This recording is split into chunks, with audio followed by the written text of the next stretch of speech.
કરીએ તો છોટાઉદેપુર ખાતે અંદાજે ₹20 કરોડના ખર્ચે નવનિર્માણ પામતી જનરલ હોસ્પિટલની આકસ્મિક મુલાકાત મુખ્યમંત્રી ભૂપેન્દ્રભાઈ પટેલ દ્વારા કરવામાં આવી। છોટાઉદેપુર ખાતે શાળા પ્રવેશોત્સવ અને કન્યા કેળવણી મહોત્સવના બીજા દિવસે છોટાઉદેપુરની તાલુકા શાળા નંબર 1 ની મુલાકાતે પધારેલા મુખ્યમંત્રી ભૂપેન્દ્રભાઈ પટેલે શાળા પ્રવેશોત્સવના કાર્યક્રમ બાદ છોટાઉદેપુર ખાતે અંદાજિત ₹20 કરોડના ખર્ચે નિર્માણ પામી રહેલ જનરલ હોસ્પિટલની આકસ્મિક મુલાકાત લીધી હતી।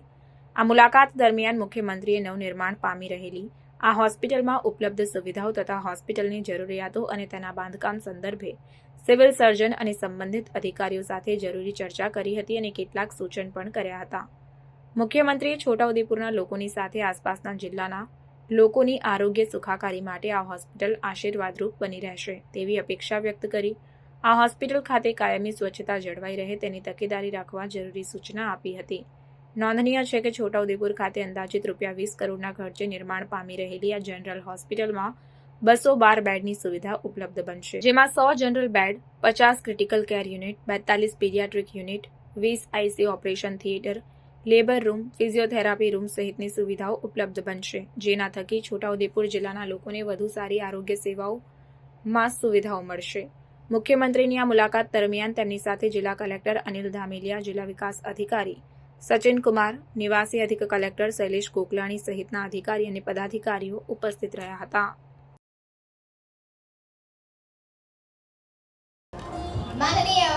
માન્ય નરેન્દ્રભાઈએ જે દિવસે આ શાળા પ્રવેશોત્સવ અને કન્યા કેળવણી અહીંયાથી દીકરી બોલતી હતી તો તમે જુઓ કે આજે 20 વર્ષ 21 વર્ષે તમને ખરેખર એનું પરિણામ મળ્યું છે।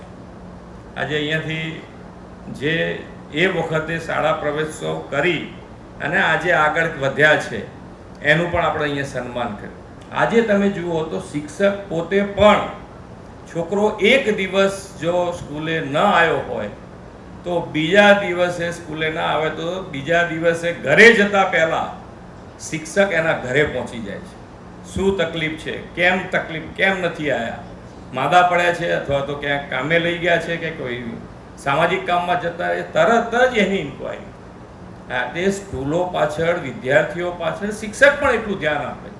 સરકાર તરફથી યોજનાઓ અને યોજનાઓનો લાભ બરોબર છે, પણ નાની નાની મુશ્કેલી, સામાજિક મુશ્કેલી અને સામાજિક મુશ્કેલીમાં પણ શિક્ષકોની સહભાગી થવા માંડી।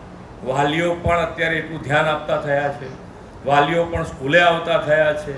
એસએમસીની જે મિટિંગ હોય, વાલીઓની જે મિટિંગ હોય છે શાળામાં, એમાં પણ વાલીઓ આવતા થયા છે। તો આજે બધાના સહભાગથી માન્ય નરેન્દ્રભાઈ હર હંમેશ કહે છે સૌનો સાથ, સૌનો વિકાસ, સૌનો વિશ્વાસ અને સૌનો પ્રયાસથી આપણે કામ કરવું છે।